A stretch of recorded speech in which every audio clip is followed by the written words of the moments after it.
I'm going to be putting that up there to sandwich the fly wire here hard against it, and was planning to wrap the plastic around it too and down underneath.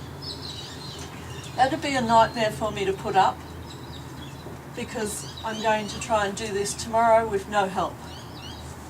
And it'll be so hard to try and get the fly wire taut by itself.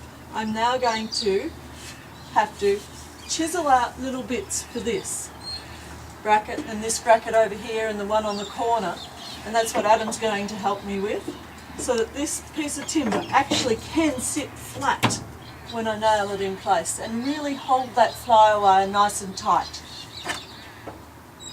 And not only am I going to do that, but to make it simple for me to assemble the whole thing, I'm going to put up the fly wire first, and then I'm going to put another board on top of this, and it doesn't have to be all the way across, it can be in sections, just to hold the plastic in place. That's how I've decided will be easiest for me because it's one person doing it. This is leftover timber from our front patio that the builder trimmed off the beams when he was changing the roof line, so I had a slope. I have not trimmed this timber, and our patio out the front is a totally different size. That is 100% perfectly what I need. Look at it, goes all the way down there. I only had 3 pieces, and I've got 1 extra board here, which I'm going to use.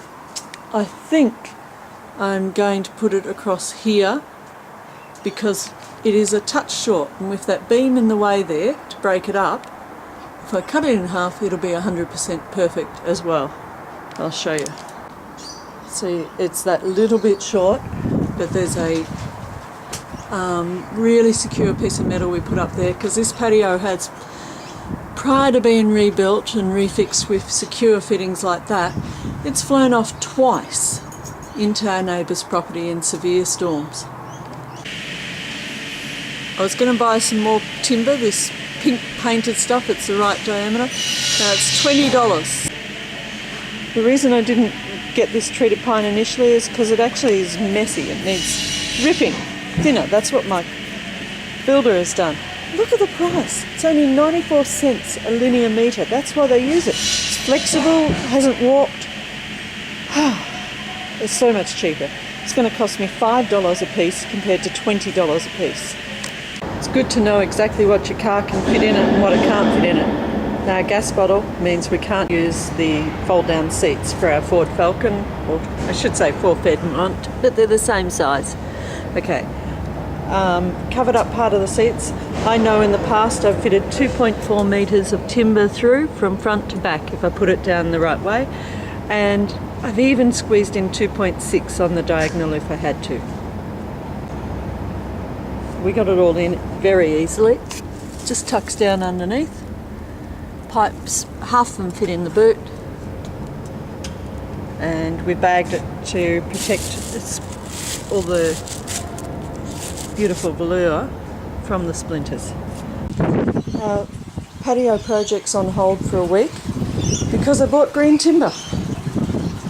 And when I was leaving Bunnings, the gentleman there said, you know, you have to wait for this to dry before you can paint it.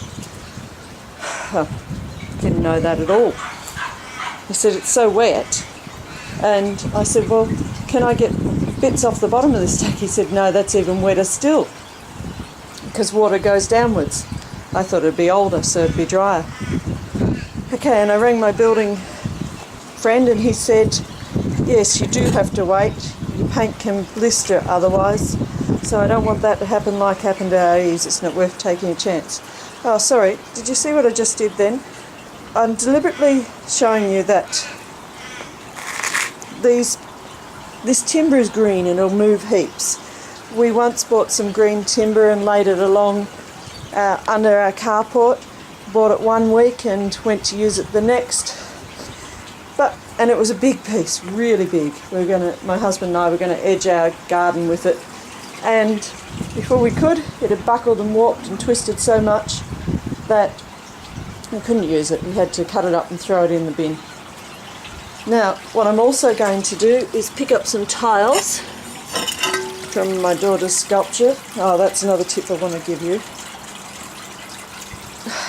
Don't use cement glue to attach tiles around a water feature if there's any chance you have to move that water feature at any time. Which of course we did, because this has had to go to her school for her Year 12 Visual Communication and Design project. Now I'm just going to use the tiles as a weight. It's actually inspired by the Lightning Ridge pool complex, which is just brilliant. It was fundraised by 5 young girls aged 9 to 13.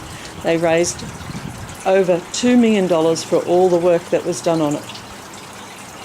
It's just an incredible story. Alana wrote it up, and part of her VCD project was developing a tourism brochure for that complex, so we know the story totally. And they've actually used part of what she did in their current one for all the tourist information centres around Australia to advertise that complex. So the story's in it, you can read it for yourself. It's just beautiful.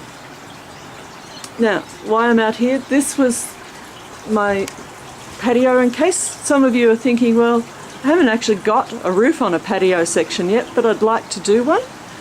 I had a professional builder in, he's come back and he's put in, you can see how I'll just zoom in, he's got a decent slope on the top of it by notching out some of the boards, turning them different ways, notching them out less and less, and adding to the height over here. Just another point, if you're using recycled wood like I was initially, make sure you do not use any with nails or screws in it.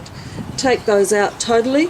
All metal must come out before you put it through your Triton workbench, of course. Most people would know that, it's just pure common sense.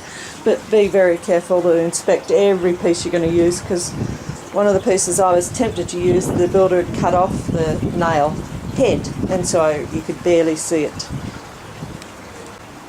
Another tip, if any of you are starting from scratch and want to put something in, this is the footing for our carport.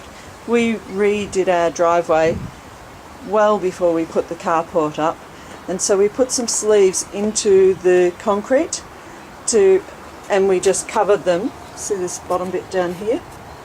We just covered them for a long time until we eventually built the carport with the help of some friends.